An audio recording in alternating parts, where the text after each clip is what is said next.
to y'all. Not going to be with. At least I don't think. If Black were to decide to hop in, that would be amazing, right? So good to see you all coming from an undisclosed location. Apologies if you don't like the sound. I don't have my regular, mic setup, so I'm using the old AirPods here. I wanted to check in. Y'all know I'm good. I've been having a great time. Like I said, I was still going through a transition professionally, career-wise. Very glad you're here with me to join me. I have been keeping my eye on the UFO world. It's just that there hasn't really been much to report other than silly infighting, which whatever. That's not really news about UFOs. That's news about people that talk about UFOs. So, at any rate, there were a few things that came on my feed over the last couple of days that I wanted to cover because I think it's really fun. Eric Davis on Gaia, like it's finally happened, y'all. Eric Davis is now on. Let me try to chat. Hello. And then also, I'm going to put a link in the chat now. I don't know if these links work, but this is the link. You want to copy and paste it to the Department of War files because they did have yet another tranche lease. I don't know what we call these now. A release of documents, a tranche of documents, a tranche, videos, video tranches. We're going to check out some tranches from the recent Department of War release. We're going to look at Eric Davis on Gaia television. And then, I'm sorry, y'all. I don't mean to laugh. I really don't. Okay, and then we're going to look at Dr. Phil, apparently, has been tapped at the White House. Dr. Phil is going to, give us disclosure. How's that working out for you? I bet he went to the White House. He was like, UFO disclosure. How's that working out for you? Good. Not good. I did on one of my journeys lately, as I was flying over the Midwest, I did see some UFOs. I posted that picture on X. Y'all had a chance to see that. But some UFOs right out the window. I'm looking down. Boom. Had to be at least 5 or 6 or 12 UFOs. They're crazy looking.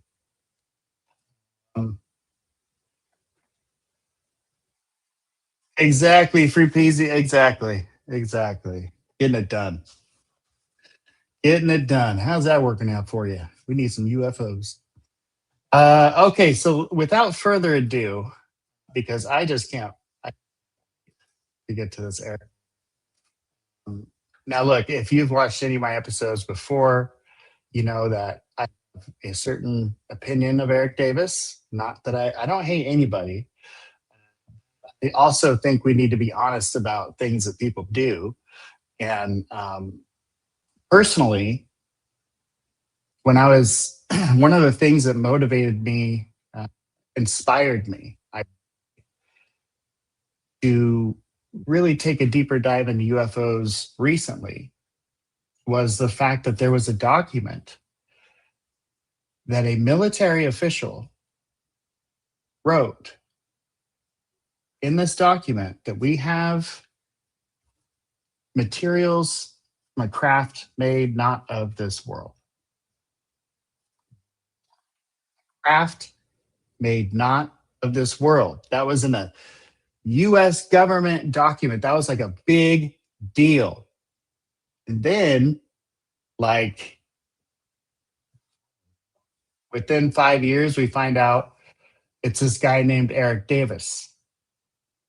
And then we learn about Eric Davis. We can understand that Eric Davis is within this group of people with Hal Puthoff, Palm Kellner, Jacques Vallée, George Knapp, he's in that same category. He's worked at NIDS, he's done a Skinwalker Ranch investigation, and he's been part of Bigelow. These are all facts. So when all the crazy stuff ties back to one or two people, I go, hmm.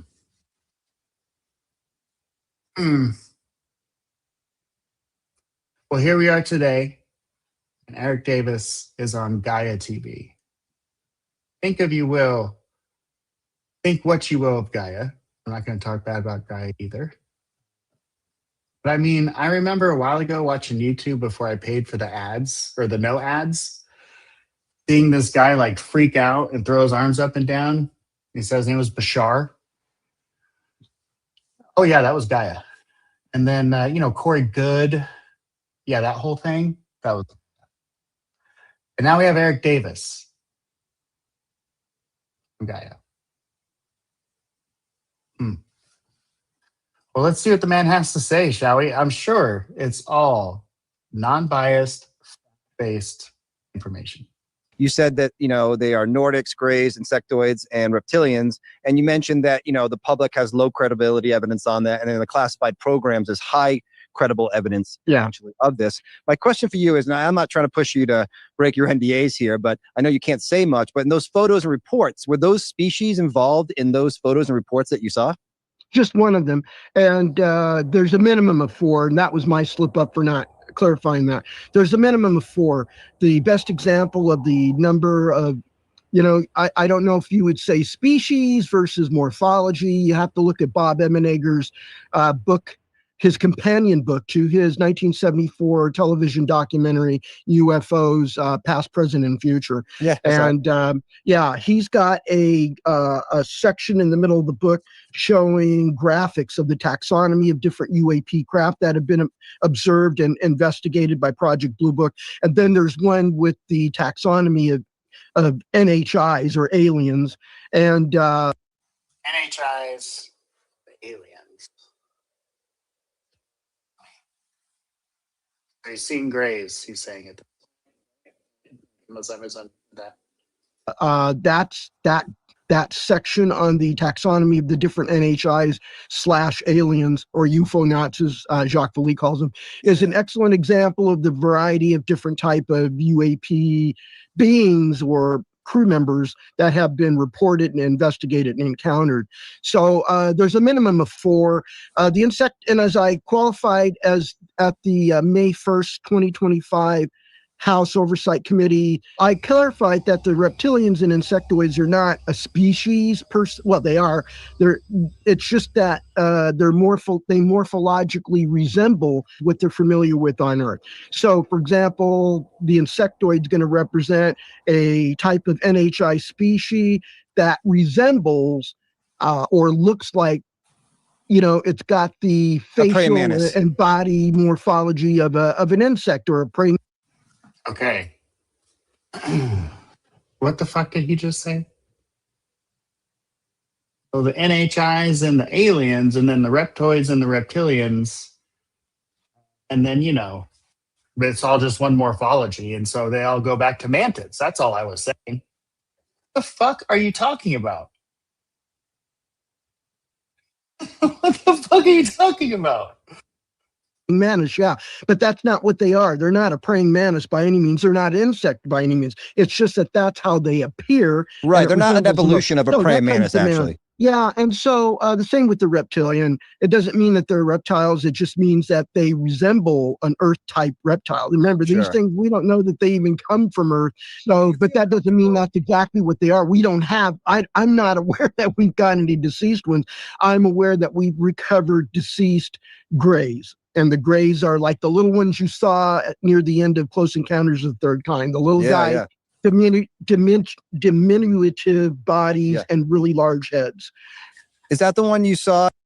So, okay, yes. So grays. So he has seen grays. The rest of them, I guess he is saying it is our best description of them. Like, we don't know how else to put it in words. So we don't know how to put it into words. So the closest mantis And I get that. I already got that.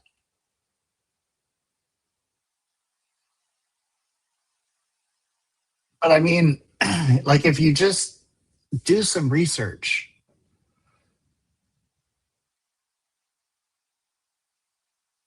a lot of this, I think, is tied to our own brains. Not all of it, but I think a lot of this is tied to our own brain.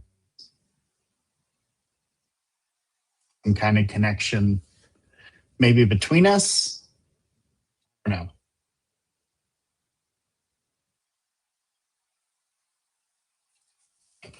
You line up an insectoid, gray, and a Nordic, and a reptilian. Those are like four totally different categories.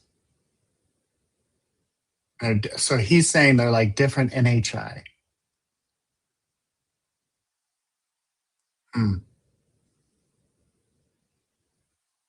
But also he says he has recovered a gray craft. And we know you can find audio of his buddy Doty making the chirping sound that a insectoid will make. The one got loose. Mercy. Okay, let's see. What's he got to say about this recovery? In the photos, the grays? Yeah. Yeah. Okay. That's fascinating. Okay. And I don't know how much information you can give about these photos. Was it some of the famous crash sites that we've heard about over the years? Is it Roswell? No, this is a Ketzberg? foreign. This was foreign intelligence collected, so this is a foreign crash, and that's classified, so I can't get into that. But it is the photos I saw came from the site of a foreign crash retrieval during the Cold War. Got it. And like, how does that work exactly, Dr. Davis? Because you're such a highly credible person. For you to say, I saw photos of crash retrievals and ET bodies is disclosure on some level to me and to some people, but you can't cross the line to saying more. Like, how does that work from a national security situation? Like, why is that line? Who draws that line, you know? Yeah, well, this isn't a disclosure of an American information. It's involving intelligence collection on a foreign adversary. Okay, so you have to kind of walk a fine line here. That's all you can do. Now, whether the government agency that owns that intelligence is willing to disclose it, it's hard to say because there's a lot of sources and methods that are buried inside that intelligence, and that makes it very hard for them to want to reveal it because the sources and methods are still being used today. That's just so extraordinary. Wow, that is so fascinating. Okay, I could go all day on that too. I want to pivot to something else I know that's... I just don't believe him. I'm sorry. If you're a big Eric Davis fan, I do apologize. Gut feeling, don't believe him. I just feel like he's let his own imagination get away from him. And maybe it's, maybe that's too small-minded of me to say his own imagination. Maybe it's something else he's connected to, right? Some kind of consciousness or something. But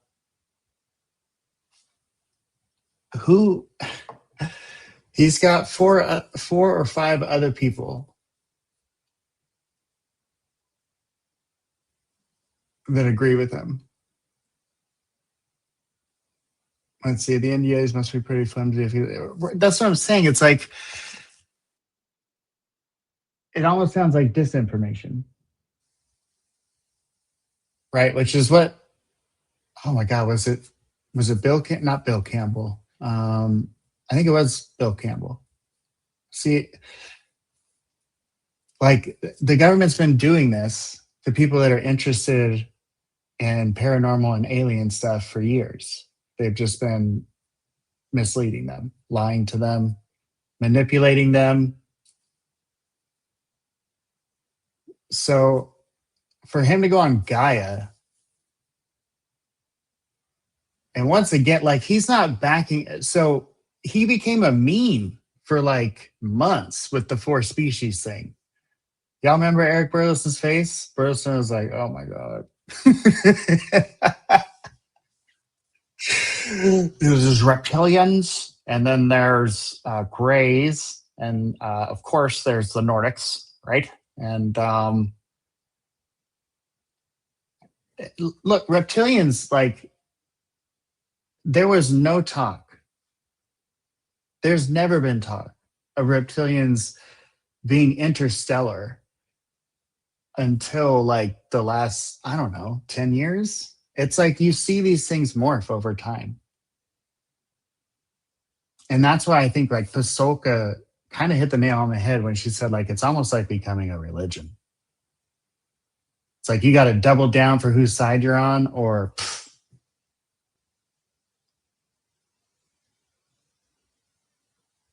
Are you a Nordic believer? Do you worship the god of the insectoids?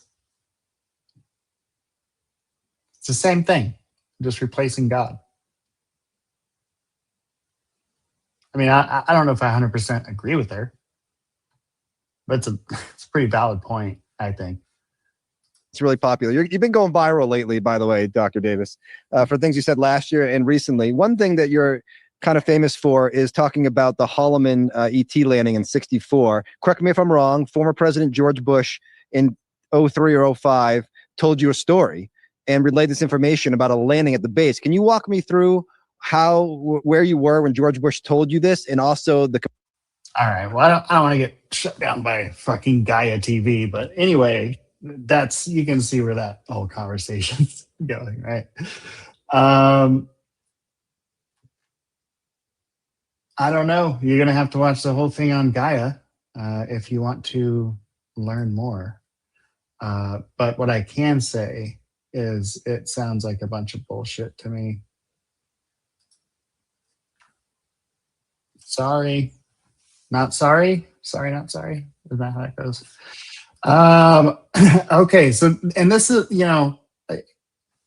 I kind of, I haven't really made any videos for like a month, and I come back and it's like Eric Davis on Gaia and Dr. Phil on Ross Coulthart. That's where that's where this is going. Folks, this is not progress. There is like this song, Paula Abdul. It's like pop song, 2 steps forward, 3 steps back, opposites track, something like that. Yeah, good song for 1991 or something. But Dr. Phil, okay, I like Dr. Phil. I think he's an interesting guy. He's a fun guy, but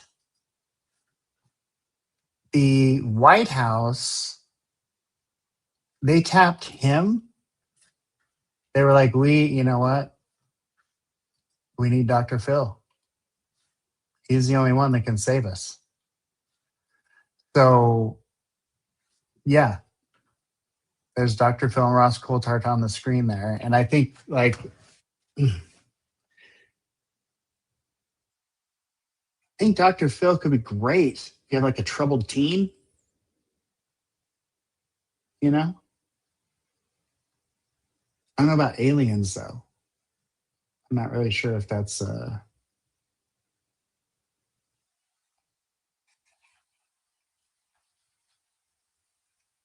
Oh, folks, what in the hell is going on in UFO land? I certainly hope. So we're going to go over these Department of War files as well. And again, thank you for hanging out with me. I appreciate y'all. I'm up late tonight. I'll be working nights now, so I'm kind of like trying to keep myself awake pretty much. So thanks for joining me. Thanks for hanging out with me. I enjoy the feedback. Enjoy the comments. 3Peasy, I see you. Thank you. I'm just so shocked that this is where we're at. Like, I honestly thought by 2026, we would have, like, I don't know, something legitimate. They would have opened up Area 51 by now. I mean, I don't know. Like, we're going, so we're not getting any information. And the thing about President Trump it's not even a President Trump thing. It's a president thing.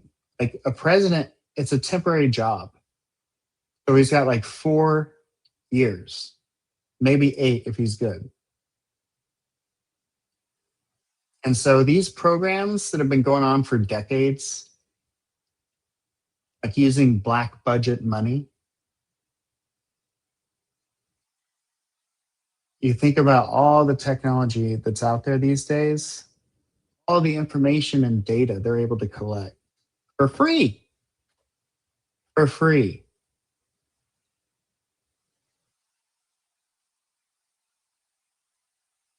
And knowing all of that, it becomes very easy to manipulate people.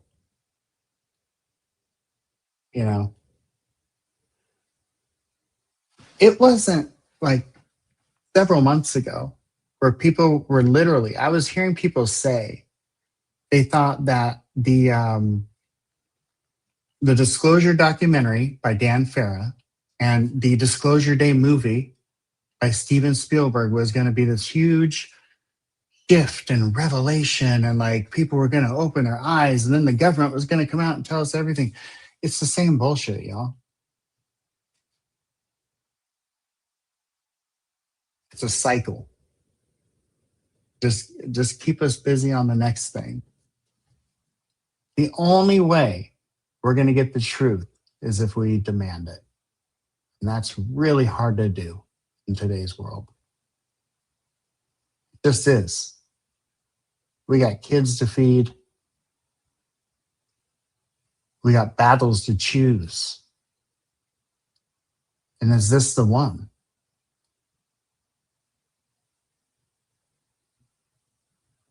I just don't know that people think if it's worth it or not. So this is where we find ourselves. Dr. Phil talking to Ross Coulthart and Eric Davis on Gaia TV. If you don't realize this is a sad state of affairs for the UFO community,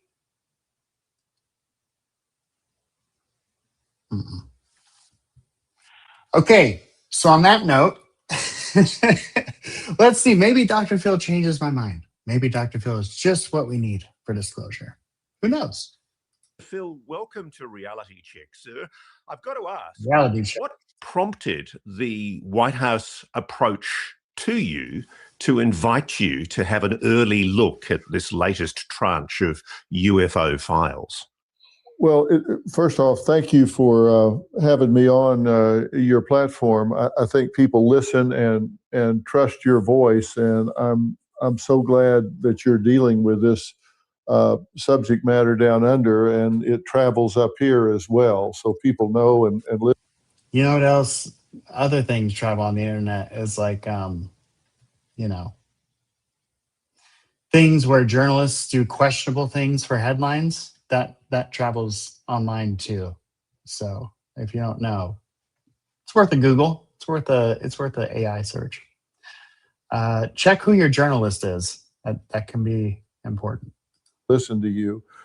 I think the reason that they have engaged with me on this is because I'm not an astrophysicist.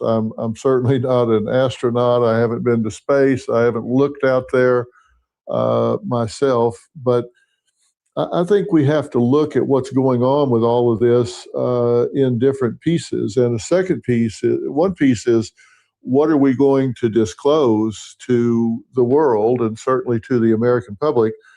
But then once we tell them what we tell them, what are we going to do with their reaction? How are we going to handle their response to all this? Because quite frankly, I'm very concerned about that. As many as 71% of the adults in America say they believe that we're not alone in the universe. And so people can listen to that and say, well, they already think that's the case. But there's a difference between an abstract nod on some survey and having it confirmed that the human exceptionalism belief has been altered. That Okay, so this is how we know Dr. Phil's not had an experience or is a robot. Because I would wager 70% wherever, my grandpa always told me when somebody starts talking percentages, it's bullshit anyway. Right? It's that old adage, 60% of the time it works 100% of the time. Sex pattern. It's true. It's bullshit. But there may be some truth to a high percentage of people believing that there's more out there. But I would wager that's because they've had experiences.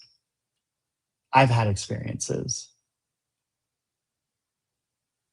And therefore, I do believe that there's more out there. I do know.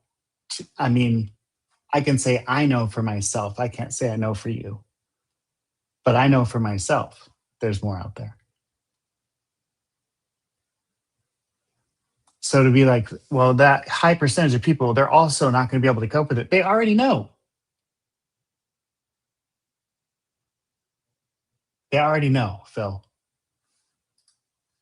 we're somewhere different in the food chain, and that there could be a presence right here on Earth from another solar system, from another galaxy. And that can change the whole belief system. It can change our religious beliefs. It can certainly have a profound impact on certain parts of the demographic, those that are, perhaps. Is what they said in the Brookings report in the 60s, and the same excuse they used for not telling the population over 60 years ago. We didn't have iPhones. We didn't have the internet.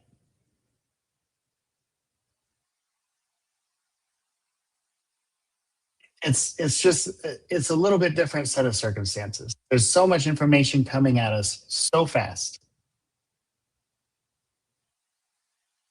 that when you scroll on your phone and see, oh shit, they confirmed there's a fucking alien. That's cool. And find out more about what's going on about that. You're not going to go jump off a cliff with your family. Give me a break, Phil. I still believe what I believe religiously and still believe there's more out there. If you believe in a God or many gods, then there's probably a part of you that understands any kind of omnipotent creator would probably get bored of just creating one thing, right? I mean, what they say, like in the Old Testament, a day is like 1,000 years. A day to him is like 1,000 years to us. I think we'd be able to handle, Dr. Phil, the update on our phone that aliens are real. Perhaps easily destabilized. It could have an effect on some of the elderly population that is not as technologically advanced as others. And I worry about their exploitation by those that are ready to seize and con them into giving them all their money to move into a buried school bus out in the wilderness somewhere.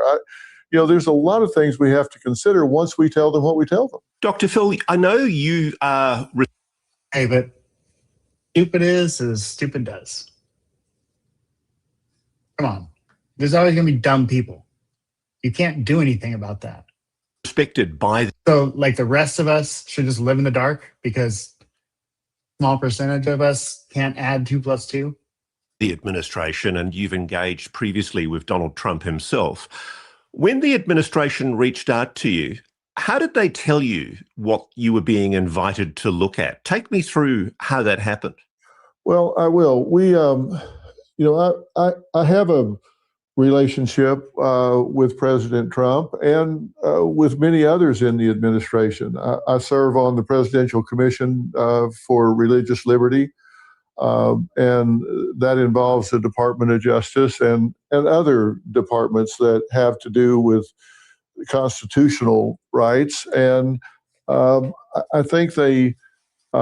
Does that include the rights of the teens that you send to the our camps? Does it include that? Honor me with the belief that I'm a trusted voice in our country. I've been on the air here 25 years, talking about things that matter to people who care. And I think I've been on TV. You can trust me.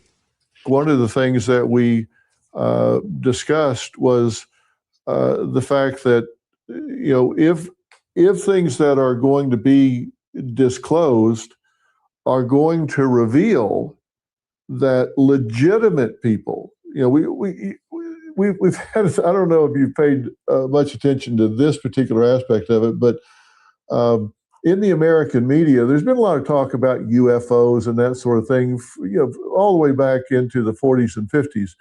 But what made the press was always some guy that was too drunk to fish.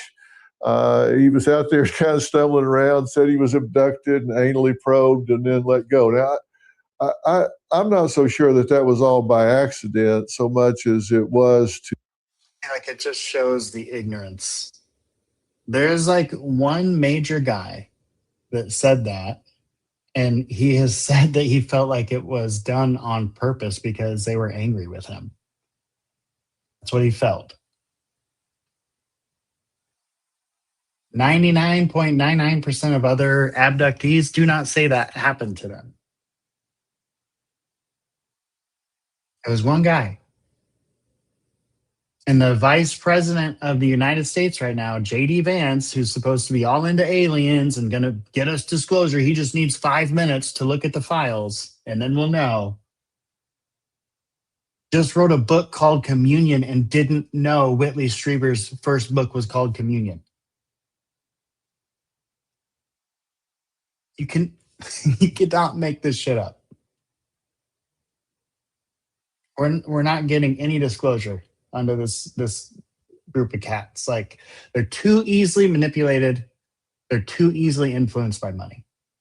To kind of deflect and get people that were legitimate say, I don't really want to be associated with that particular group of people reporting what they're seeing. But the whole time that was going on, we had credible people, military pilots, commercial pilots, people with trained instrumentation that were making observations that were being suppressed. In fact, they were being threatened with prison time, with substantial fines, with the even with the Espionage Act. And they certainly know that that's in that all of that is contained in the document. Well, that's all true. And that's why I'm convinced at this point that the Tic Tac was tech. 100%. I'm convinced that was a piece of our technology that was not supposed to get out, but it got out. And there you have it. So the Tic Tac, whatever the little things were that Ryan Graves and his fighters were seeing up in the skies there down in San Diego, I think all of that human-made, 100% advanced technology. We had for a while there, Skywatcher, I think, you know, in 5-10 years, I think we're going to see a really interesting documentary about Skywatcher. 100%. And we had at one point, a guy leading Skywatcher that was very credible, innovative, intelligent, and had a very high level of clearance. When they were doing their Skywatcher studies, that lended a bit of credibility in the beginning. And Gary Nolan, of course, lent it credibility in the beginning as well. Notice I'm saying in the beginning. But this gentleman said in an interview that he had folks from private industry come to him and show him things that did not look possible because they didn't want him to mistake their technology, their secret classified technology with what could be, you know, a true UAP. So I think it's 100% man-made technology. The Tic Tacs and possibly some of the things we were seeing around our military bases for the last several years, possibly a bit of the New Jersey drones. I think all of it may be a technology that we're either not clued into as a public, or I'm not sure. I'm not sure. If I was sure, I'd probably be dead. So I guess that's good that I'm not. But I'm saying I do believe it is kind of connected. I appreciate what Dr. Phil is saying. I really do. And I like your comment, Peasy. You know, it's good hearing the contrast between that and the disclosure day thing. Yeah, would like destroy the Catholic Church and destroy Christianity, and that's so much of the Western culture and this and that and the other. I just think that that's a bunch of bullshit. And I think if he's buying into that narrative, whatever. He's a good old boy from Texas. That's a narrative somebody gave him. He's able to sink his teeth into, and he feels like he can contribute that way. That's fine. But you're not moving along disclosure. You're slowing it down. That's what you're doing. We can't handle it. We're just stupid apes. No, we can handle it. Most of us have already. I mean, it was tough. But a lot of people have. It would change your world. It would give you a completely different perspective on things. And for me, it was humbling. Humbling. And then very thankful, my God, and my faith in what I believe. And I think all it would do is strengthen a person's faith, not weaken it or cause them to go crazy. That's my belief. Okay, let's get into some more Phil fear-mongering here about aliens. Documents that are going to be released, and the gun cameras, the radar tracks that are going to be released. And people are going to be saying, what the hell? We've been lied to about all this. We've been misdirected about this.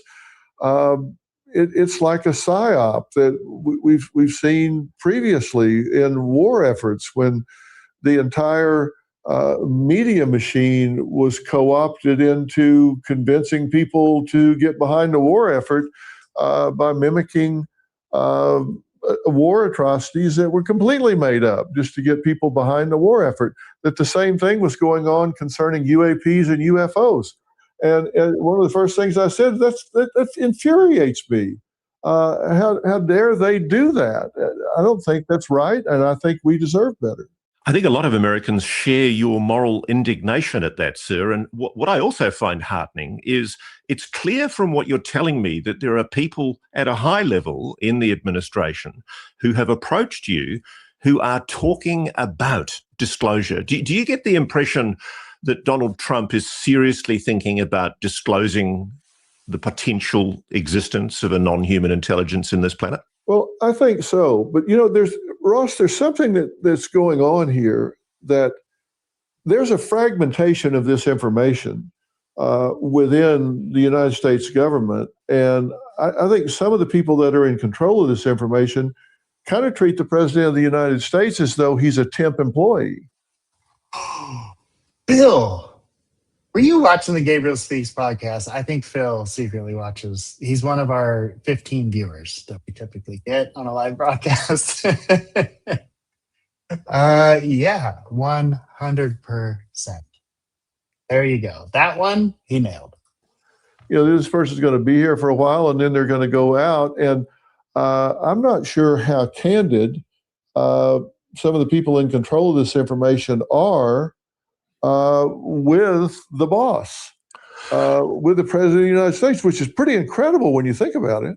I completely agree with you. I mean, I think there has been times where people I've spoken to inside this cover-up. Do you all remember that movie, Independence Day, where they're like, the aliens blow up the White House and they're on a plane, and The president's like, there's no such thing as, aliens in Area 51. That's just nonsense. If there were, I'm the president, blah, blah, blah, blah. And his chief of staff is like, actually, it was in the 90s, y'all. They think the population is so fucking dumb. And I think that there's so many people, like in just the United States, we have almost 400 million people. And so I think that does equal, just number wise, a good amount of people that aren't very bright. Sure. But I think most people can handle information as it comes easy. Quite crazy. But the fact that, like, the government always operates 40 years behind where the public is ready for them to be. And that was actually by design. No huge changes too quickly. Hasty decisions usually end up not working out so well. The way the founders made this country is one of the most beautiful things about this country. But it's also extremely frustrating when you see a government operating by standards that were established, 200 something years ago, and only a couple handfuls of them have been changed. That's how it goes, though. So here we are today, and maybe for the last 10 years, a big majority of us have been ready for disclosure, ready to hear the truth about it, or at least what they understand to be the truth about it, which means maybe we'll hear it in 30 years. The reality of the situation. If you look at the history of the way things happen. The women were ready to vote well before women were legally allowed to vote. There were Black men that fought in World War II that came home and didn't have civil rights for another 20 years. So yeah, even the good battles can take a long time. It can take a long time.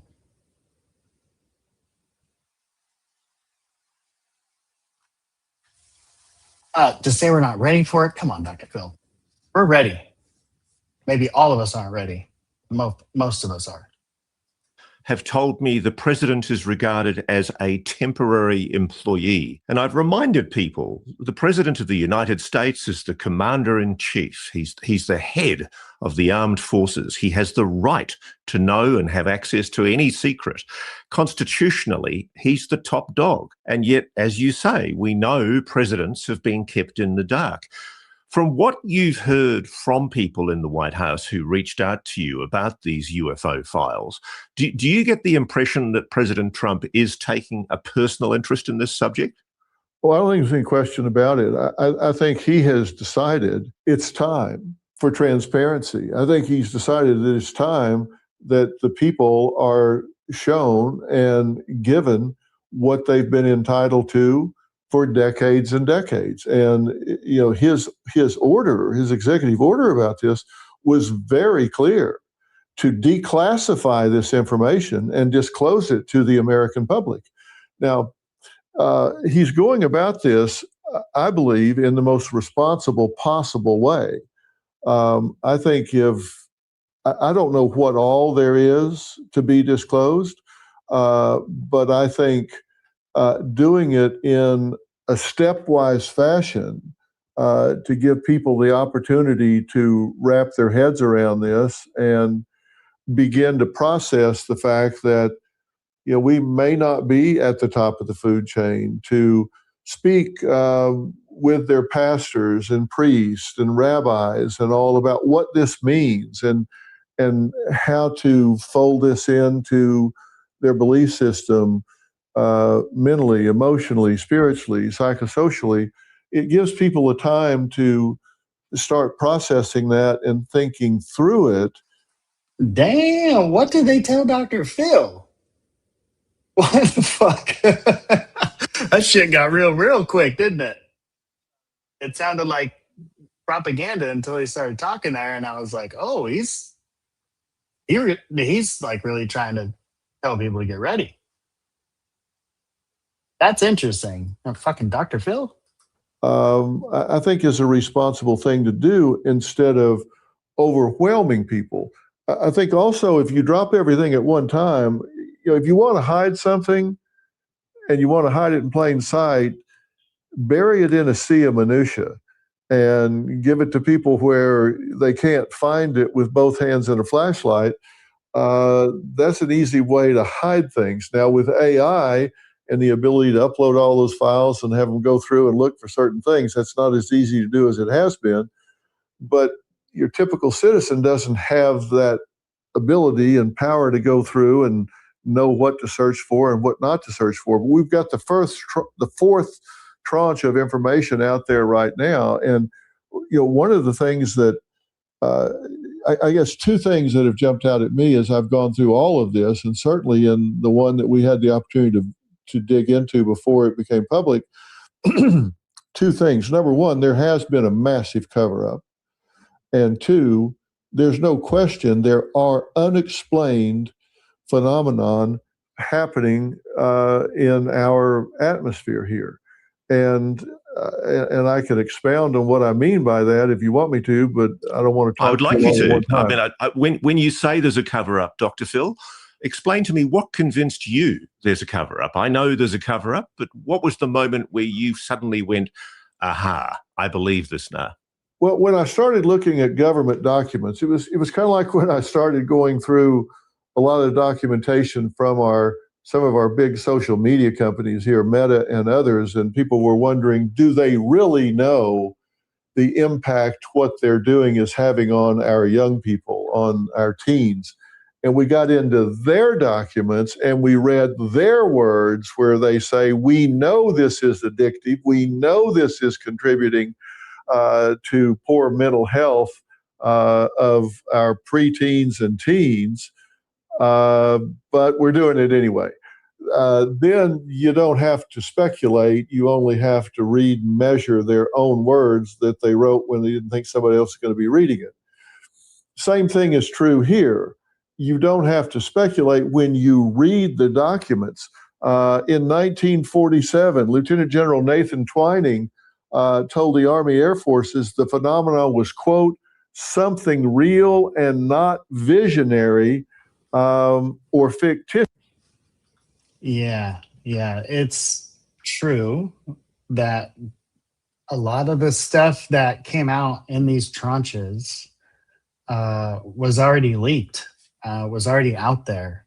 So like a big part of what made them cool was that they kind of confirmed, right? Like with the Majestic 12 documents, the FBI was all over that. They were like, fake. I think they wrote it in like Sharpie on every page, which made me believe it more. I was like, wait, when does the FBI write fake in big bold letters on every single page? Like they really wanted people to think this is fake.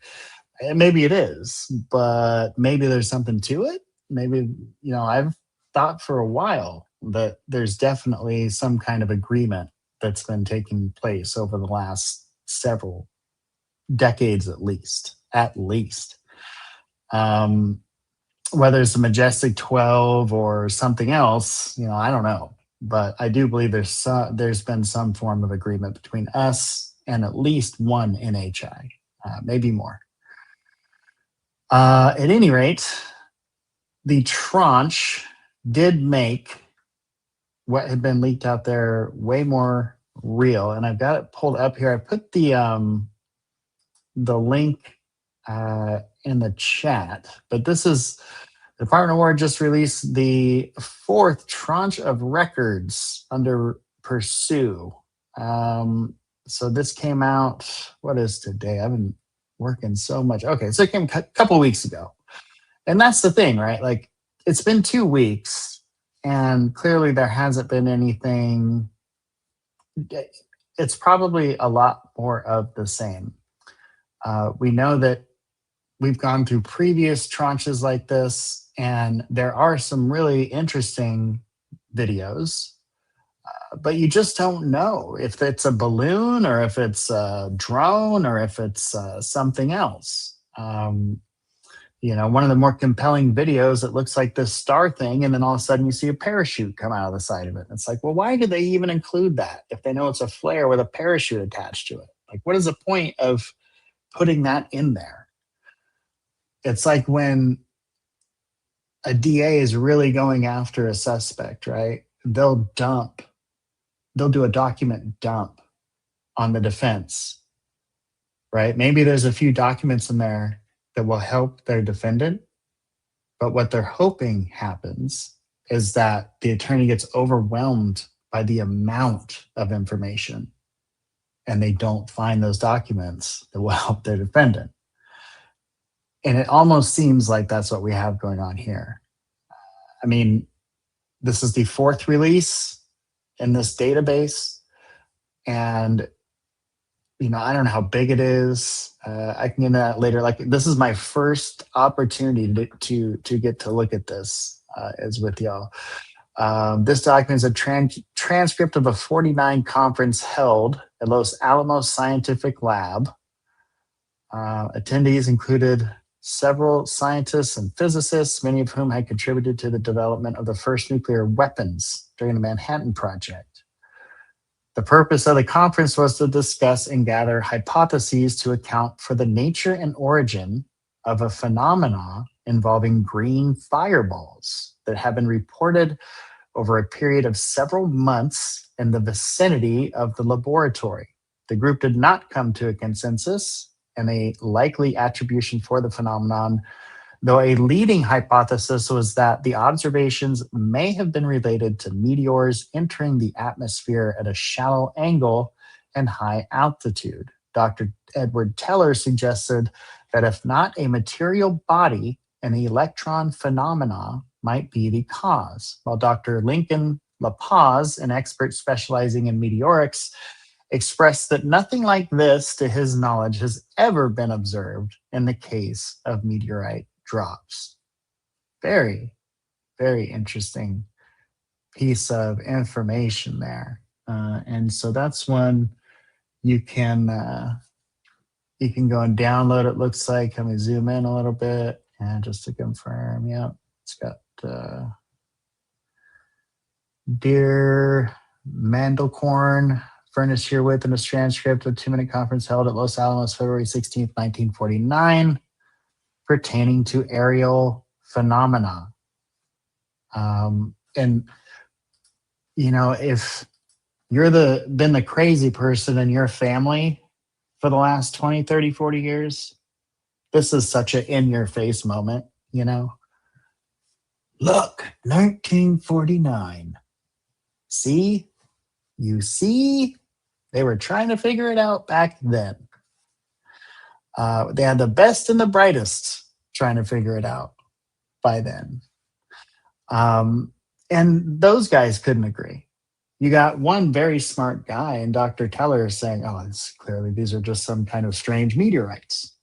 But then you have the expert in meteorites saying they're not meteorites. I don't know. It's almost like today, right? It's very, very interesting piece of information there. So this one, let's see.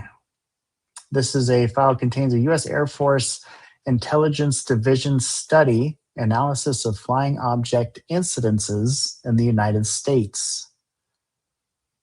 This was April 28th, 1949. The analysis includes an assessment of various reported unidentified flying object incidences and theories to account for their nature and origin. Overall, the study assesses that it appears that some object has been seen. However, the identification of that object cannot be readily accomplished.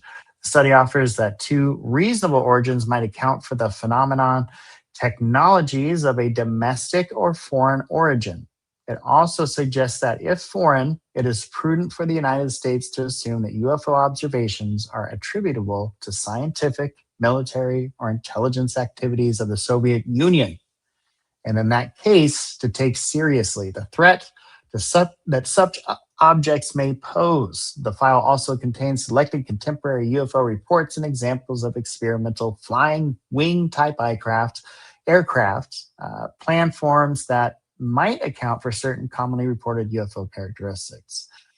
Now that is very interesting. We've talked on this show quite a bit about the Horton flying wing and how they were absolutely fucking terrified that the Soviets had some way to reach us from there in these Horton wing bombers, and that we just didn't have a chance. That basically after World War II, we took a lot of the good scientists and we developed, eventually our rocket and space program. But they were terrified that the group that the Russians got was able to figure out how to make these Horton wings work and how to make them fly really, really long distances without needing to refuel, essentially. And that was the big thing. So they were already terrified of these things. And so it's hard to say if did that biases really mess up the entire report? Because you had these guys they're looking at everything through that lens. We've got to defend our airspace. Oh, that sounds like a Horton. That sounds like, that's what they're looking for. What else could explain these high altitudes and, the ability for them to turn on a dime and this and that and the other that they could sort of see from a distance back then. And it's interesting because you can watch those old videos from previous releases where they show these things flying, and it's very similar to some of the stuff you see today. Just worse film quality, essentially. So this is the report we were talking about. That gets into, again, what was this? This was 1952. So we're looking at just on the kind of the right after the prime of what they call the UFO flap or whatever name they give it now, in the late 40s, where they were going out.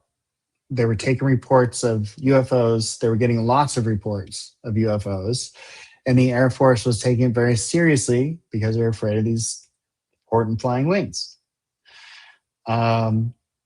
So they had a kind of a crude looking image in here I wanted to pull up. Now this, it looks like, I don't know if there's any relevance to that.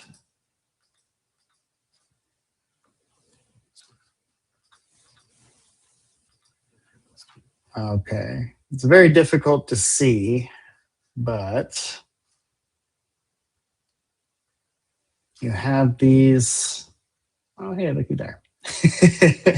Concentration in the Northwest, wouldn't you know it? But you can kind of see these tacks here. Kind of got a concentration over here. Yeah, very difficult to see on the quality of paper and the black and white color.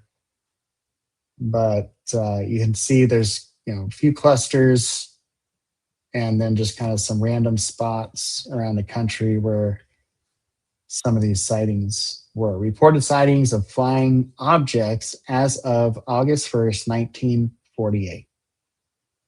Wow. I mean, you got all these guys over here, and pretty remarkable. And it's pretty remarkable that this is happening in 1948. And at the exact same time, they're trying to make people feel nuts We're trying to figure out what this is. Right? How crazy is that?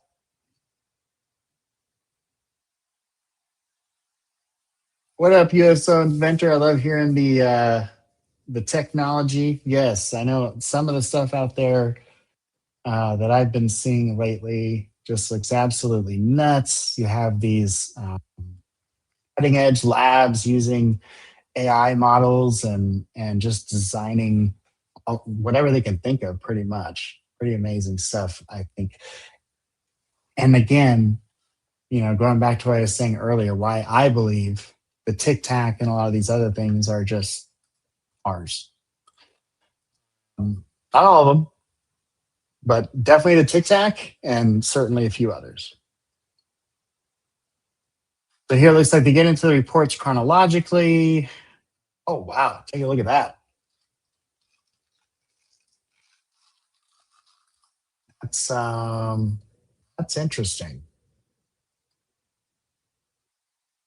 And I see how maybe they'd want to label it a Horton flying wing, but that definitely is not the same what you would expect to see from the dimensions of the Horton wing. The Horton wing was, more slim. The wingspan was larger. I mean, no matter which direction or angle, the wingspan would be a lot larger and it would look a lot slimmer. But whatever this is, it's very weird. Original photographs by Mr. Rhodes. Wow. 1947. Mr. Woodruff, a Pan American Airways mechanic, reported a circular object flying at high velocity, paralleling the Earth's surface and leaving a trail which appeared as a burning up of the cloud formation. Sightings occurred near Harmon Field, Newfoundland. 2 other persons also saw the trail, which remained in the sky for about an hour and was photographed by another PAA employee. The rushing photographs support Mr. Woodruff's observation as far as the cleavage is concerned. And I mean, if you look at that's like what we would. I mean, it's difficult because it's black and white. But here's a telephone pole here. We see an airplane in the sky today, and we see that cloud left behind it. And I don't know why, but the name of it isn't coming to mind at the moment. But it's like a vapor type cloud behind it. Some people would say a weather manipulating that's even behind it. But at any rate, this would be left behind by a rocket, jet propulsion. But a rocket back then wasn't as commonly seen. It's 1947. Like they don't see aircraft like jets landing near their home all the time. So yeah, very unusual. I could see why they would take a photograph. That could, an Air Force representative at that time could totally see that and shit their pants, thinking it's a Horton flying wing, flying into the United States freely, just kind of doing what it wants to do.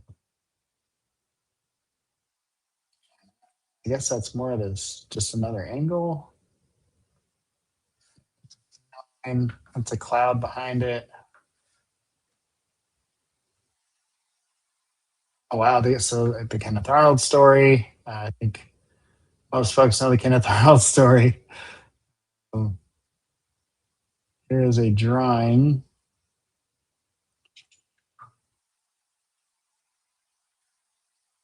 George Gorman, flying near Fargo, North Dakota, sighted an intermittent white light about 3,000 feet below his 4,500 feet cruising altitude. Pilot pursued the light, which appeared to then take evasive tactics. The object or light outspeeded, yes, it said, and outclimbed the F-51 in every instance during the attempt to intercept. Pilot lost contact 27 minutes after the initial sighting.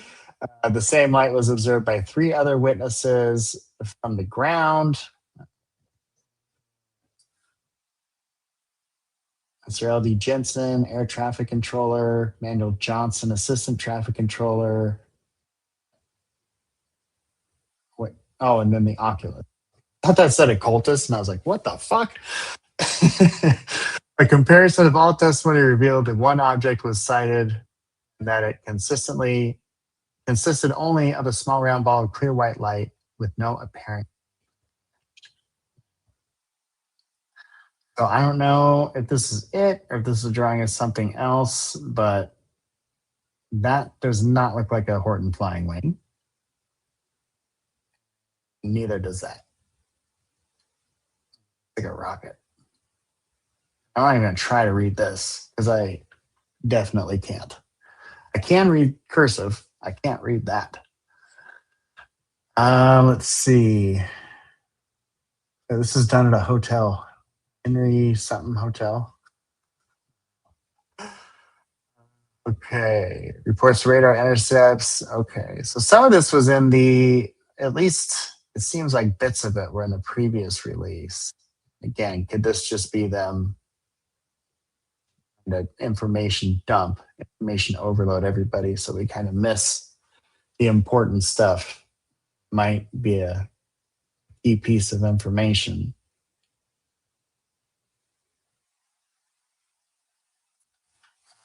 So these are Arado Knight and Bad Weather Fighter Project 1. This is a tailless low-wing monoplane with swept wing of large root cord and having a long, narrow fuselage. The end of World War II German aircraft designers and numerous projects underway concerning tailless aircraft, which conceivably could be mistaken for flying saucers or disc-like objects. It is not clear just what the Soviets are doing in the way of developing these projects, but it is considered that German studies on tailless, delta wing, and related configurations are available to the USSR. See, the fear was so high. But it's just it's so hard to believe that at that point, it was, kind of the infancy of like the OSS. Like this is the CIA's heyday. They just became the CIA. And they didn't have intel on if a country like Russia was developing tailless fighter craft. Of course they did.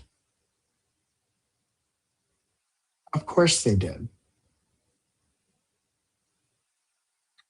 So was this tell the guys investigating these things they're probably the Hortons, knowing full well that they're not. These guys get to go out and give a nice earthly, explanation for what these people are seeing. Either it's a planet, worst case scenario, it's a Horton flying wing. We need to be on the lookout for it. That's the only thing this could be. No way this could be some kind of NHI, aliens, or UFO for real. No way.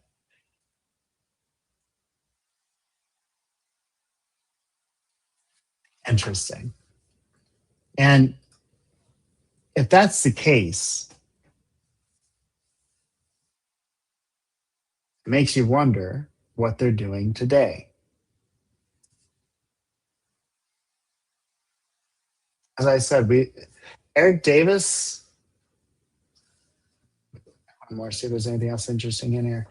Eric Davis, look, dude, if you're on Gaia TV and you're Eric Davis, like why are you on Gaia TV, Eric Davis?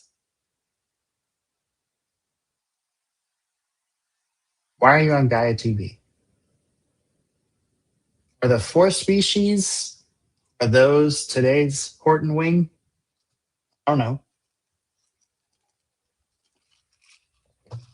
I don't know. But I do know that Intel typically uses what works.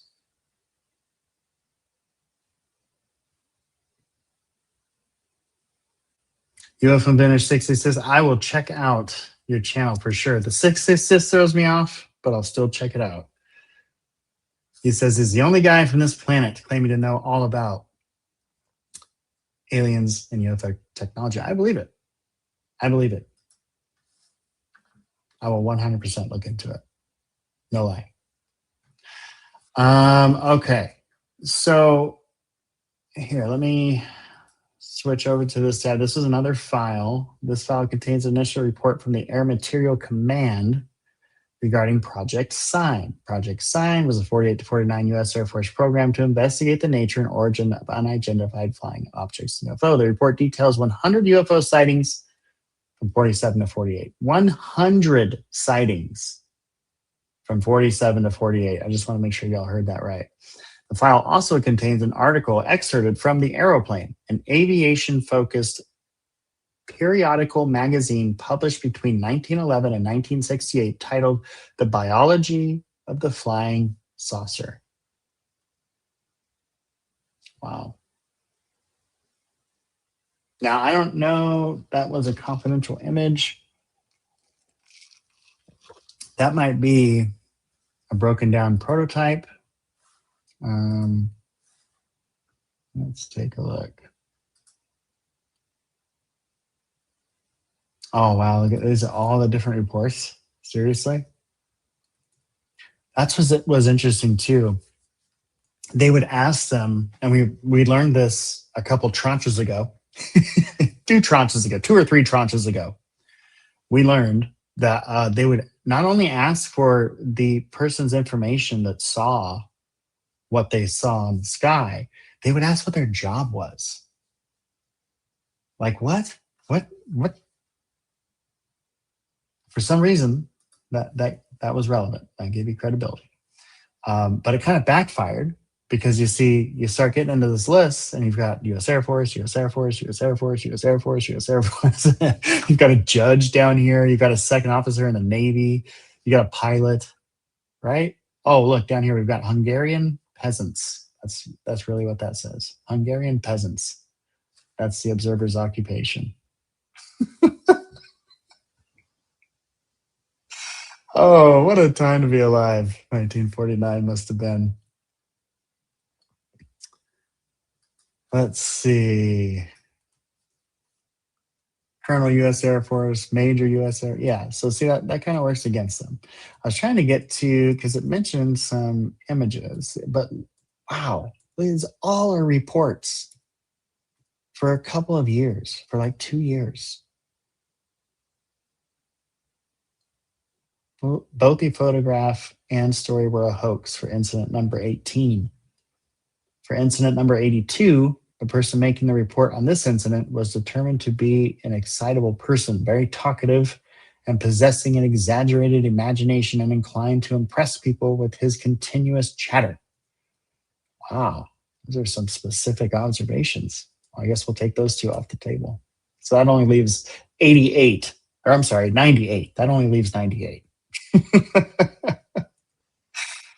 Oh boy. Let's see.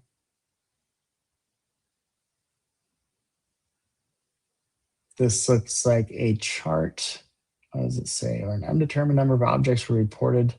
The minimum number of objects are plotted. Same object reported by different people, only shown once. Okay, I guess that's how they rationaled it away. Yeah, there's that image again. Wow. I mean, what is it, folks? That's not a balloon. I don't believe it's a Horton flying wing.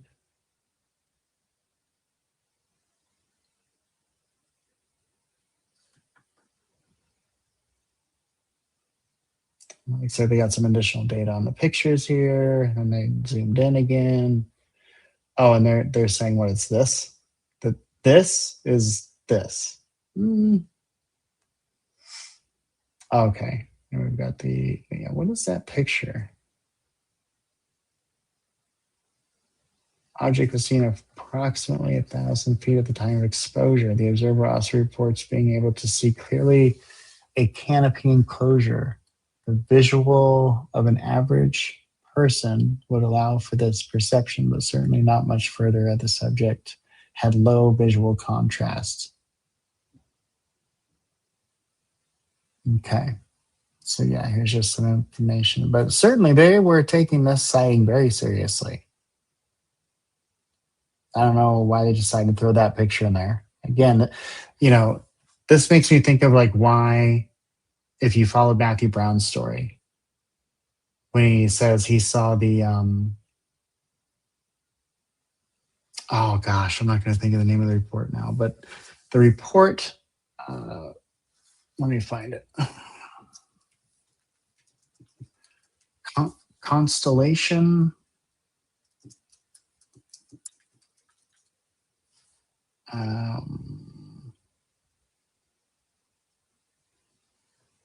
Immaculate Constellation. That's right. Okay. So he said when he looked at Immaculate Constellation, he got to this certain page and there was just like a picture of Lou Elizondo's face. And then when the person he first showed the report to, which was one of his higher ups, saw Lou Elizondo's face, the guy made kind of a laughing gesture and said, "Oh, don't worry about it. It's nothing serious. You know, it's like some kind of war game or something." So here, principle of the Huth Annular Biplane System. Wow. Annular aerodynamics. So this is, I think, what they were talking about with the Russians, the fear that the Russians had gotten these German scientists that knew how to do this stuff very well, essentially make a flying disc. And this looks like at the time, on February 13th, 1948, this is their best understanding of how that science either did or could have worked. So interesting piece. I would certainly encourage you to download it. I know I'm going to read it when I have some time.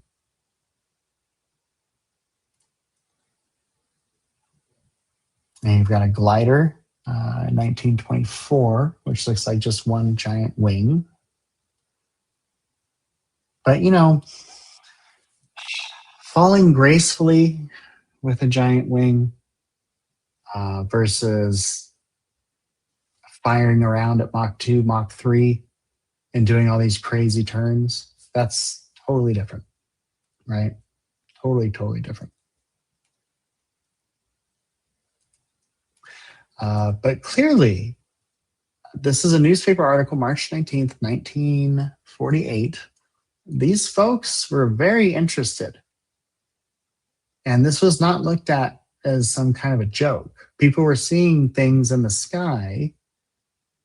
And I could imagine back then, you're looking for a rational, scientific explanation. And so you try to figure out how to do it yourself. How could somebody do this? Oh, this is how they could do it. Now, did we ever get there? But that's a whole nother question, you know.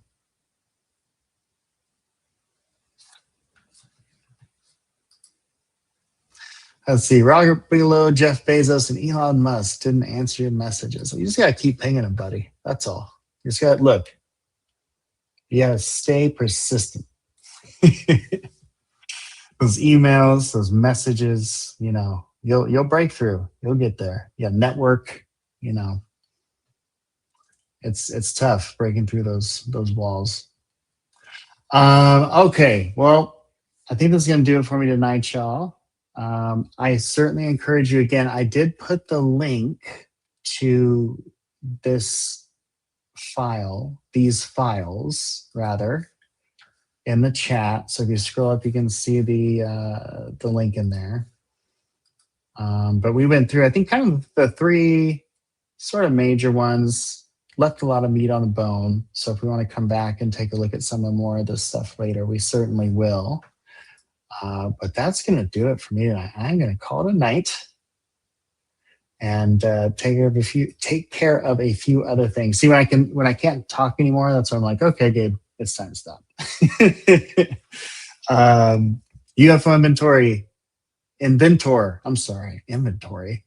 UFO Inventor 666. I will certainly check out your channel. Hopefully you got some stuff on there I can take a look at. Freezy Peasy, thanks for hanging out, buddy. And thank you all for hanging out, watching the Gabriel Speaks podcast. Don't forget, like and subscribe and all those fun things if you haven't done that already. And I'm going to call it a night. I will see you all. I don't know if it'll be soon, but I will see you again, certainly if there's any major crazy news to break. I'll see y'all next time. God bless you. Tell the ones you love how much you love them, and make sure to hold them real close. More Tracy, please. I got you, buddy. We're definitely going to get into some more Tracy. All right, y'all. And Freezy's talking about Tracy Twyman. So again, I'm so fascinated with Tracy Twyman. I mean, I think so many people are, because it's a person that just wouldn't quit. And is that what, I don't want to go there right now. But yes, we will have more Tracy Twyman coming soon. Thank you all for watching. I'll see you next time.